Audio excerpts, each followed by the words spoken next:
¿Qué tal? Bienvenidos a este nuevo análisis. Hoy vamos a desempolvar los archivos de la antigua Roma para investigar uno de los casos, la verdad, más fascinantes y tergiversados de toda la historia occidental.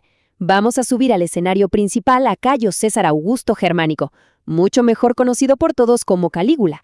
Pero como estudiantes e investigadores, no nos podemos conformar con esa caricatura de película que nos han vendido. Lo que vamos a hacer es analizar la trágica biografía real de este joven emperador usando una lente historiográfica súper rigurosa, cuestionando tanto su salud mental como a las fuentes primarias que lo terminaron condenando.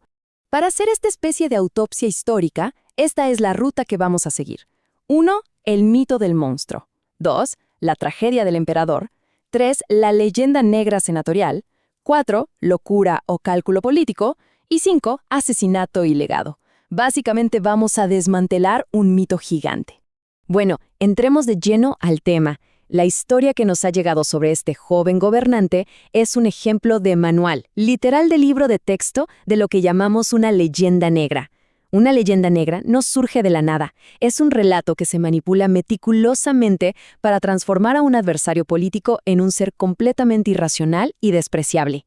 Es la prueba definitiva de que en la política, asesinar la reputación de alguien en los libros de historia es casi tan importante como eliminarlo físicamente. Pasamos a la sección 1, el mito del monstruo, síntomas de locura.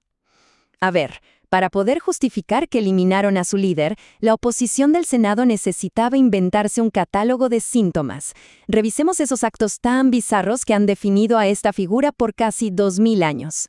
Si repasamos al antiguo biógrafo Suetonio, las cosas que dice son loquísimas, que le declaró la guerra a Neptuno recogiendo conchas en el Canal de la Mancha, que quería darle el puesto político más alto de Roma a su caballo, Incitato, que tenía relaciones incestuosas con sus hermanas y además se vestía de Dios nomás por puro delirio. Y aquí el verdadero desafío analítico es preguntarnos, ¿son estas realmente las acciones de un psicópata clínico? ¿O más bien estamos leyendo un guión de difamación casi cómico de tan absurdo escrito por sus peores enemigos? Y claro, para coronar toda esta imagen de monstruo, tenemos esa famosísima frase, que me odien con tal de que me teman. Una línea que de hecho salió originalmente de una tragedia antigua, pero que Calígula adoptó sin problemas. Es como la cúspide de su rol de villano. Nos muestra a un gobernante que ya tiró la toalla intentando ser querido y decidió abrazar el terror puro como su principal herramienta de Estado. Sección 2. La tragedia del emperador. La historia clínica del paciente. Ahora bien, vamos a cambiar el chip por un momento.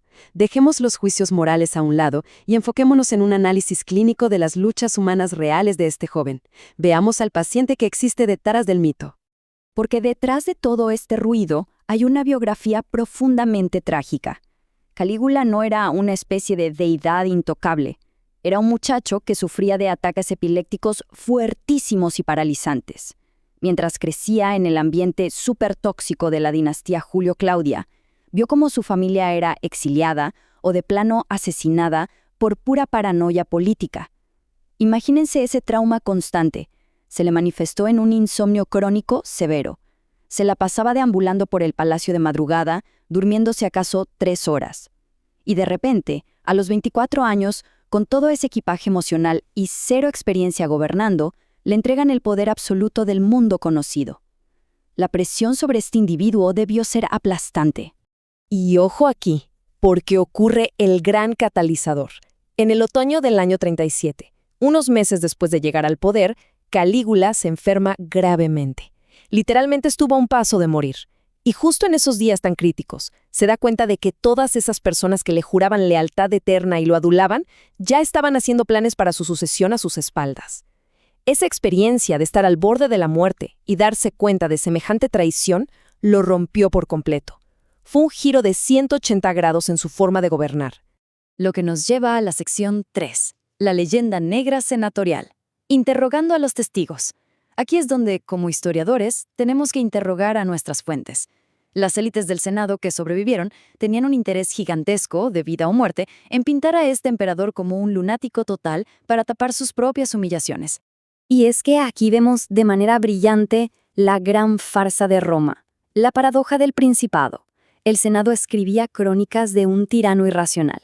Pero en el contexto real, Augusto había armado un sistema donde el emperador tenía todo el poder, pero tenía que jugar a fingir que el Senado seguía importando. Calígula simplemente dijo: yo no voy a jugar a esto. Le quitó a la aristocracia ese poder de fantasía y expuso a los serviles y aduladores que realmente eran. Todo esto explota y llega a un punto de no retorno en una fecha muy específica, el año 39 después de Cristo. Resulta que el emperador entró al Senado y dio un discurso tremendo, absolutamente explosivo. Les arrancó las máscaras ahí mismo.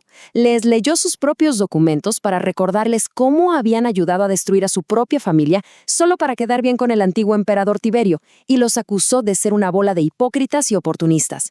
Fue una humillación sociopolítica que la élite romana, por supuesto, jamás le iba a perdonar. Entendiendo este nivel de odio que se tenían, ya podemos empezar a desarmar esos mitos famosos. Lo del incesto, en la política romana, acusar a tu rival de perversiones sexuales era la táctica más vieja del libro para quitarle legitimidad.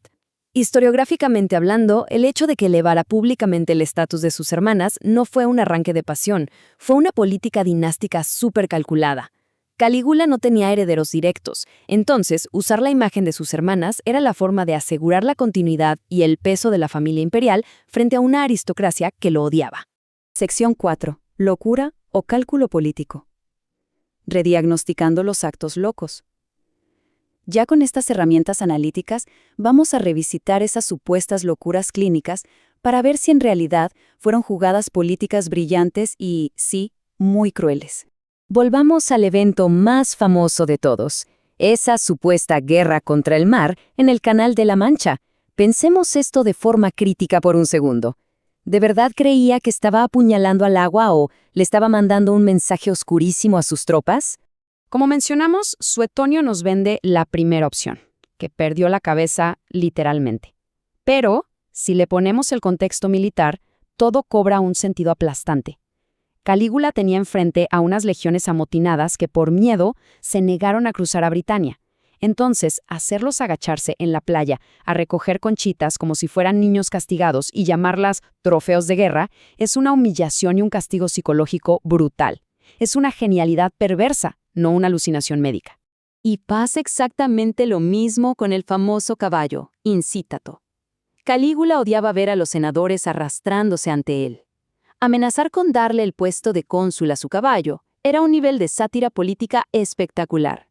Básicamente les dijo en la cara: son tan inútiles y barberos que pongo a mi caballo en esa silla y seguro hace un mejor trabajo.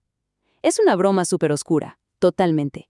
Pero tiene todo el sentido del mundo viniendo de alguien que despreciaba las instituciones de papel de la República. Sección 5. Asesinato y legado. La venganza de los escritores. Porque claro, restregarle sus verdades al poder siempre tiene un precio. Y aquí es donde toda esta tensión acumulada entre un autócrata joven y una aristocracia ofendida llega a su clímax de la peor manera. Las cosas se salieron de control rapidísimo. Esa paranoia mutua fue escalando desde la enfermedad traumática, el discurso donde los humilló, luego las ejecuciones en la Galia, hasta que todo revienta el 24 de enero del año 41. El prefecto Casio Querea, de quien el emperador se burlaba constantemente, decide que ya fue suficiente y lidera un ataque letal en los pasillos de un teatro, cobrando venganza. Y aquí viene lo más fuerte, y lo que realmente hay que entender. No fue solo un cambio de gobierno o un asesinato político normal. Fue una verdadera carnicería. Mataron al emperador de 29 años, masacraron a su esposa y de paso estrellaron a su hija bebé contra la pared para asegurarse de borrar el linaje por completo. Acto seguido, el Senado intentó borrar su nombre de la historia. Y a partir de ahí, los historiadores pagados por el Senado se dedicaron a cincelar en piedra el mito del monstruo loco. Porque siendo honestos, era la única manera en la que podían justificar un golpe de Estado tan sangriento y el asesinato a sangre fría de toda una familia. Y con esto quiero que nos quedemos reflexionando hoy en este análisis. Cuando estudiamos historia a nivel universitario, tenemos que ser súper críticos y desconfiar de estas caricaturas de un solo lado. Piénsenlo, si un gobernante como Calígula ha sido tachado de demente psicópata durante 2 milenios, basándose en chismes inflados por los mismos políticos que lo masacraron, Entonces, ¿cuántos otros de esos grandes monstruos de nuestros libros de texto no fueron más que políticos que simplemente perdieron la guerra de la propaganda? Por eso siempre hay que cuestionar cada fuente que leemos. Muchísimas gracias por acompañarnos en este estudio y sigan manteniendo viva esa curiosidad crítica.